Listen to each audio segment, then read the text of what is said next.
Come, little children, I'll take thee away into a land of enchantment. Come, little children, the time's come to play here in my garden of shadows.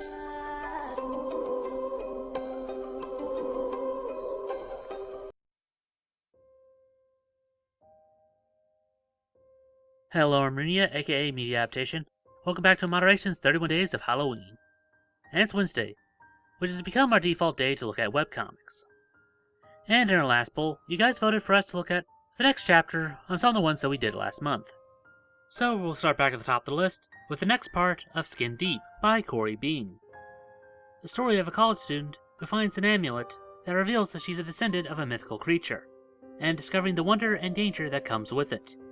So enough beating around the bush, let's get back to it. So, it's not a real transformation? Not really, no. Medallions created kind of a solid illusion around the wearer. Up till you turning, you were under an older spell, which kept you looking and feeling human. By touching your new medallion, it broke the older spell and replaced it with a new one. So you never had a true physical transformation, because you've always been under the spell that made you look human. The only difference now is that you have control over the magic. Right. So now what does that mean in English? It means your human disguise is just a disguise, not a true form. When I go from human to mid-form, I don't physically grow wings, they just appear. And I can't use them or feel them because the magic of the medallion won't allow it. I think I'm going to have to figure out by watching, because I have no idea what any of that means. What's a mid-form? That's the form I've taken now. Medallions let you switch between your natural body and a human. More animal-like races like griffins, for example, have adopted a form that's in between the two shapes. It combines the best attributes of both. God, this is really confusing. Don't worry, you'll pick up a lot of it as you go. Watch, right? I was born like this. Well, not this big, obviously, but you get the idea. This is how I really look, with no help from magic. And this is how you met me, right? This form is pure illusion. Nothing here is real. Well, maybe the hair. No matter what, I'm still a griffin, see? And this is me mid-form. It's kind of a halfway point. Do you understand? So, I could take a form where I could walk on two legs? Yes, but it'll take time. You should get used to your natural body before trying anything new. But if the form is just illusion, why do I feel like I'm on two legs when I'm a human? Shouldn't I feel like I'm on all fours all the time? And how do your clothes show up when you transform from full form to mid-form? Are the clothes even real? I had to cut my shirt for my wings. If everything is just an illusion, how do you fit into rooms and cars? You're like 14 feet long. Oi. Look, it's all super advanced magic and I can't explain because I really have no idea how it works. When I use the medallion, I can fit into places I normally can't because of the magic. God, I don't know, it just lets me do it. The clothes are real, but kind of stored or somewhere when you're in a form that doesn't need them. Like how you don't need pants when you're a sphinx, but show up when you turn into a human. Look, it makes more sense when you get more of a feel for it. My personal motto is, ta-da, magic. Yeah, I'm not so sure about this no pants thing. Getting drafts where no drafts should be gotten. Oh, you'll get used to that. I used to hate wearing clothes when I first got me a medallion. It took my mom weeks to get me to stay in them. You should see centaurs. They put on shirts and just let their horsebits flap in the wind. It's hard not to laugh. But you shouldn't laugh, because they'll kick you. They'll kick you hard. Finally, I never thought we could climb to the top of this bloody cliff. Where are we? At the start of your first flying lessons. I'm sorry, what? Flying? Oh, sure. What do you think those things on your back were for? Heavy, awkward decoration? Well, I haven't really thought about it. Jim, this is high. Look, there's Greg and Muriel down on the bank there. No, really, this is a big freaking cliff. Hey, did you know that Keith Moon came up with Led Zeppelin's name? Huh? Yeah? Yeah. Oi, Muriel, Greg, up here, mates. Hey, look! Looks like Jim made it to the top of the cliff. Took them long enough. I don't think they heard you. Have you seen Greg's ears? Of course he heard us. Can't we start by jumping down a tree or something? This is really freaking high. I don't think I can... Whoa. I can read Miro's magazine. Good eyes. You're half lion and part eagle, you know, remember? And of course it's high up. Taking off the ground is hard unless you build up your wings, which you obviously haven't. It's a beautiful sunny day with nice strong winds. This should be easy, like riding a bike. I broke my arm riding a bike. Oh, tosh it. As long as you spread your wings, you can at least glide. You can do that, right? I'll try. 6 limbs are hard to coordinate. What made you dig out that old thing, Greg? My mom wants me to play at the reunion next summer. I figured I haven't touched this thing since I turned and lost a few fingers, so it might be prudent to practice. Mom's reasoning is being able to do something that I could before I went goaty might finally get the family to stop thinking I'm Satan. Although I think her logic is a teeny bit flawed. Yeah, that's way interesting. I'm bored. Ditch that thing and let's go swimming. Maybe later. You were a barrel of giggles today, Gregster. Something on your mind? The Momo. That thing we killed? I don't know. What concerns me is that, in all the stories, Momo never actually killed anybody. In the 70s, it was reported that he frightened 2 old ladies on a picnic to get their peanut butter sandwiches. So what I'm saying is that he's not known for attacking people out of the blue like it did with us. What he did the other day doesn't go along with all of any of the legends. And if it weren't for Michelle's surprise magic Healy powers, who knows what he could have done to Jim? There's something not right here. Just because there aren't stories of him killing people doesn't mean it hasn't. I mean, it was covered in blood when it found us. In folktales, even harmless critters get labeled as man-eaters to tell better stories. I'm almost certain that Momo wouldn't typically attack people. So what? You're suggesting that something made it attack us? Maybe. Like what? Who would want to hurt us? I don't know. It just feels wrong is all. I'm gonna die! Well, with that attitude, you won't accomplish anything. I've decided to spend the rest of my life on the ground. Thank you very much. But I'm just not comfortable of hurling myself off a big scary cliff. Come on, Michelle. It's really very easy. If my crippled wingless father could teach a hyperactive 11-year-old like me to fly, you can do it easy.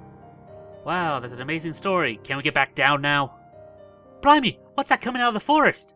Oh my god, is it Momo again? Yeah! Open your blatant wings! I'm trying! Come on, open! Move, you stupid frickin'! Oh, got it. Oh, holy crap, I'm actually doing this. Jim, look! Holy crap, I'm flying! Actually, you're gliding. Try flapping, then you'll fly.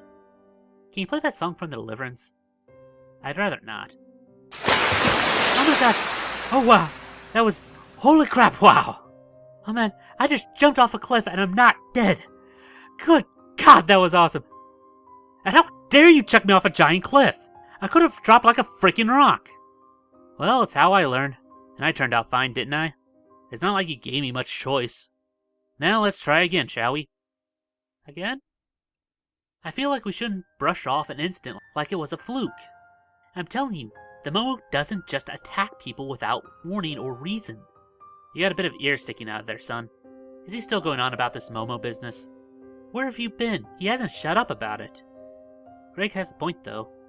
It'd be nice if there was someone we can go for some advice on this topic, you know?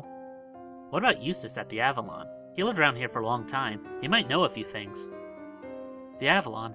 Sodding hell, I can't believe we didn't think of that sooner. We can ask Eustace for help. I shall Michelle the Avalon, too. Avalon?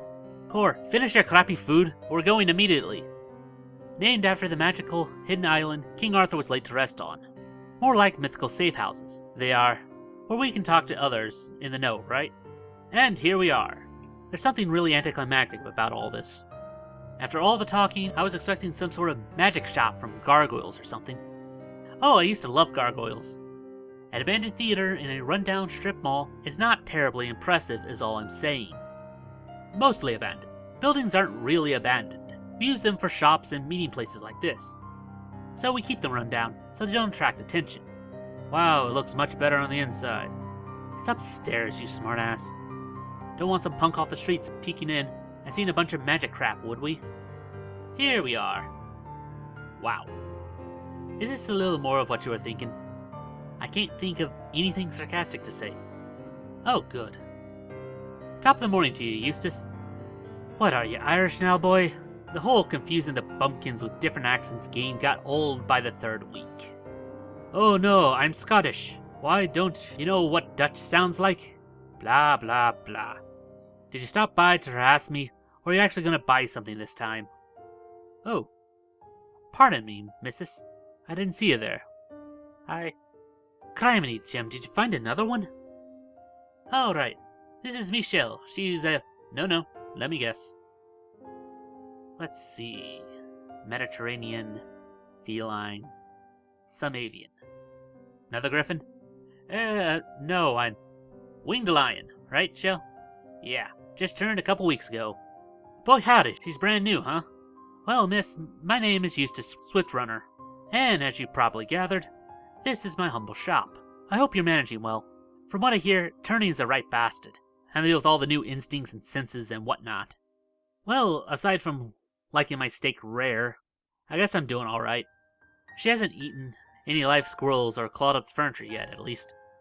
That's a joke, right? So what are you supposed to be? Oh crap, that's not like super rude question to ask, is it? Not at all, madam.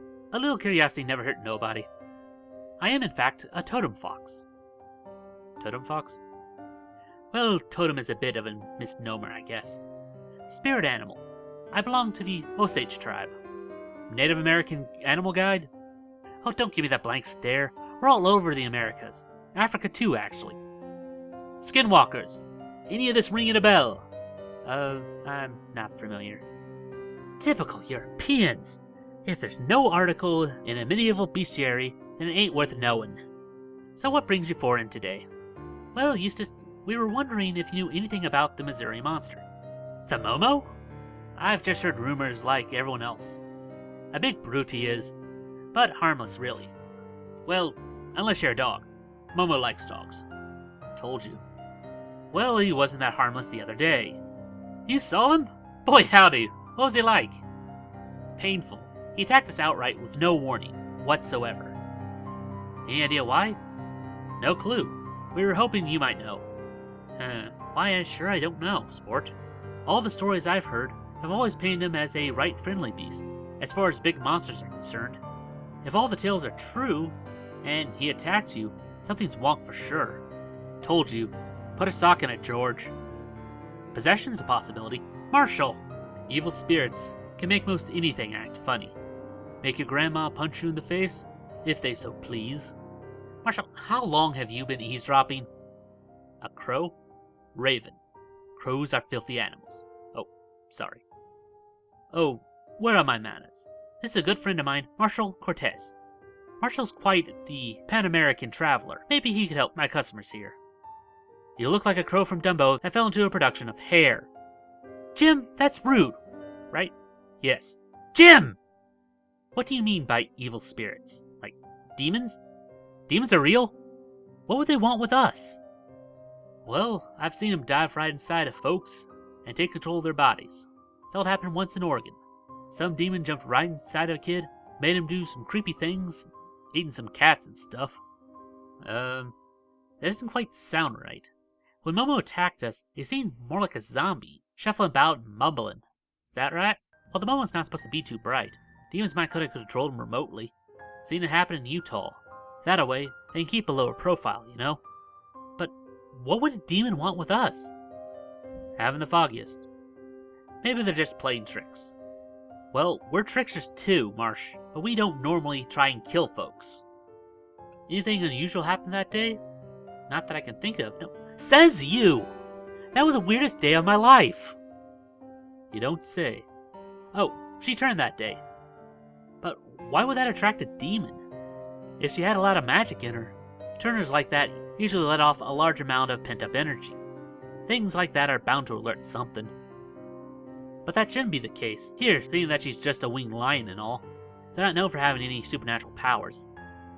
Unless she's lying to us for some reason. Haha, yeah, you sure you aren't the great damn Sphinx or something? Oh, that would be a hoot, wouldn't it? That'd sure boost popularity of this place, wouldn't it? Make a little cash, by a theater in Branson.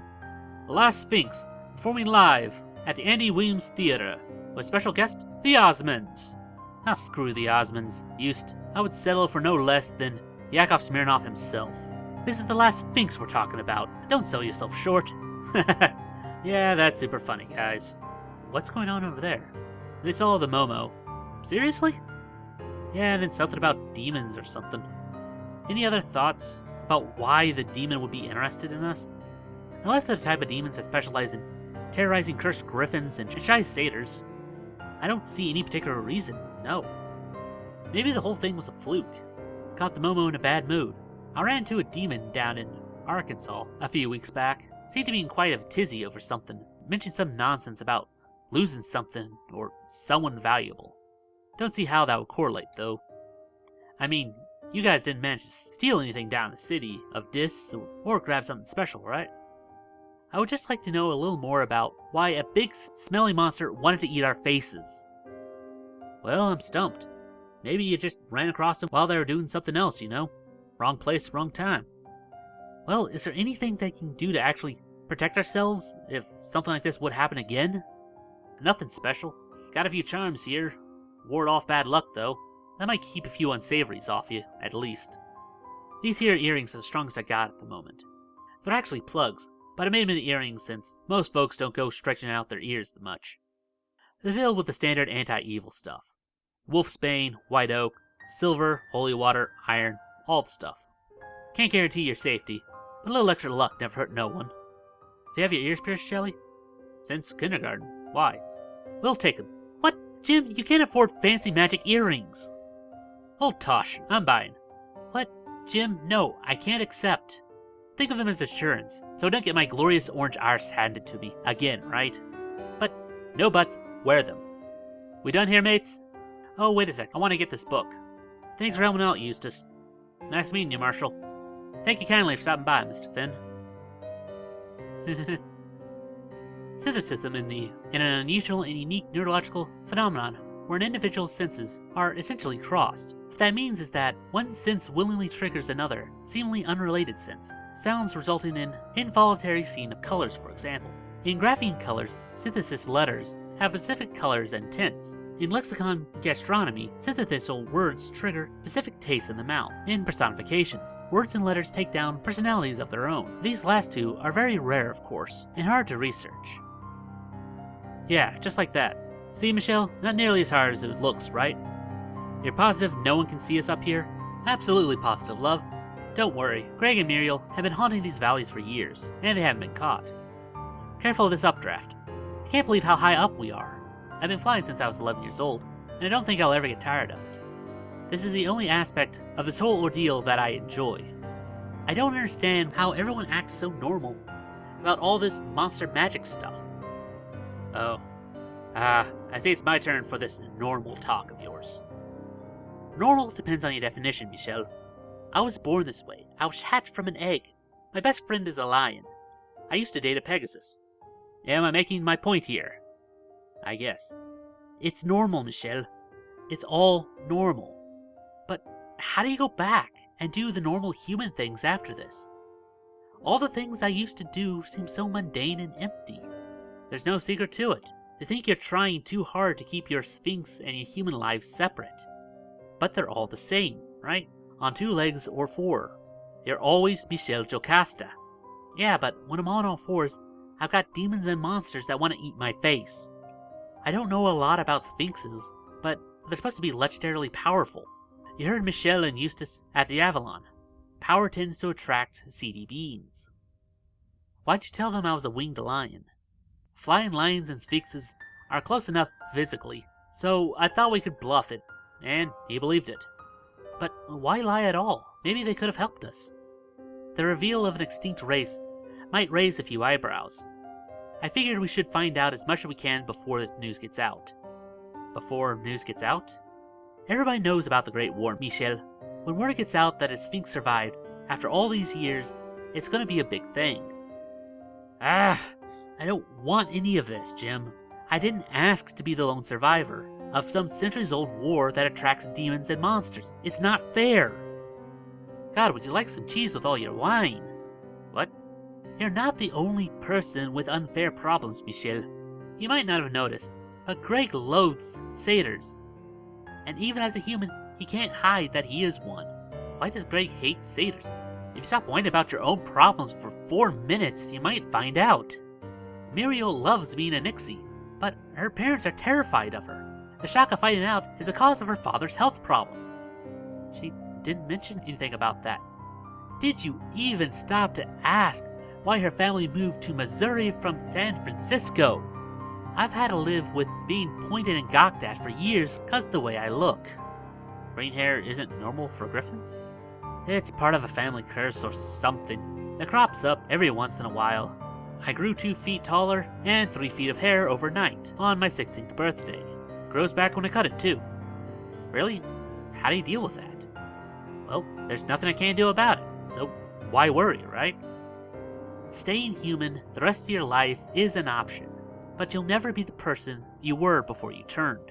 And it's not like you're alone, mate. None of us are going to ditch you when something bad happens to you. Really? Do I have to side tackle another Bigfoot to get you to believe me? Thanks, Jim. That makes me feel a little better. Anything to stop your incessant complaining, love. Now, do you want to learn how to dive? Dive? Jim, I don't think I'm ready for that! Holy crap, Jim! Jocasta! Jim, help! Jim, do something! Quiet beast! Jim, help! That's a dragon. That's a bleeding dragon! Michelle! Well, that escalated quickly. One of the things I enjoy is seeing the artists get more confident in their craft. Comparing anything from chapter 4 to page 1, and you'll see how far they've come. We've also seen this in Dummy's Dummy, or even Irma. It's just a nice little reminder that this isn't the work of a group of writers and artists, but the passion project of a single person, slowly finding their footing to craft their vision. And that about does it for this video. If you have any other ideas like seeing made into a video, then please post it down in the comments below, and we'll add it to our next video request week.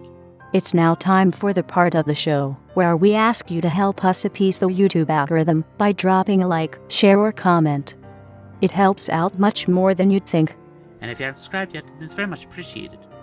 And if you'd like to support this channel, then please visit our Patreon. Link will be down in the description below. Even if you can't give a lot, every little bit helps. And I guess I'll see you in the next one. Anyway, I'm Runya. And I'm Ada. Remind you to take life in moderation. Weep not, poor children, for life is this way, murdering beauty and passion.